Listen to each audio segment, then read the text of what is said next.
India में अब हर छोटी गलती के लिए जेल नहीं जाना पड़ेगा, क्योंकि सिस्टम बदलने वाला है। 2026 में सरकार ने जन विश्वास बिल 2.0 लाया है, एक ऐसा रिफॉर्म जो लीगल सिस्टम को पूरी तरह बदल देगा। इसका मेन गोल है माइनर ऑफेंस पर जेल नहीं, सिर्फ फाइन।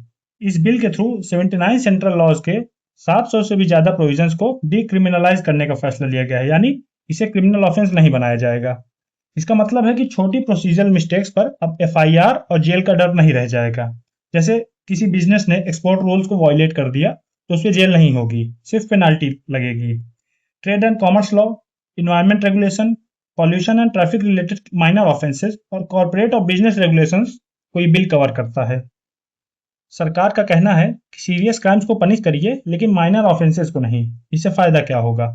बिजनेस को रिलीफ मिलेगा, स्टार्टअप को बूस्ट मिलेगा, कोड का लोड कम होगा और ईज ऑफ डूइंग बिजनेस भी इंप्रूव होगा।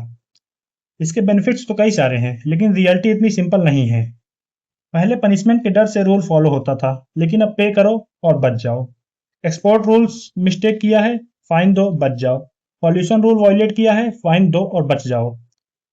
क्या ये कॉर्पोरेट्स के लिए एक लीगल शॉर्टकट नहीं है? क्योंकि अगर पनिशमेंट सिर्फ पैसा देना है, तो पावरफुल लोग तो सिस्टम को बाई आउट कर लेंगे। और इंडिया जैसी कंट्री, जहां ऑलरेडी लॉ इन्फोर्समेंट इतना वीक है, वहां पे माइनर ऑफेंसेस और पनिशमेंट के लिए डर और खत्म हो जाएगा।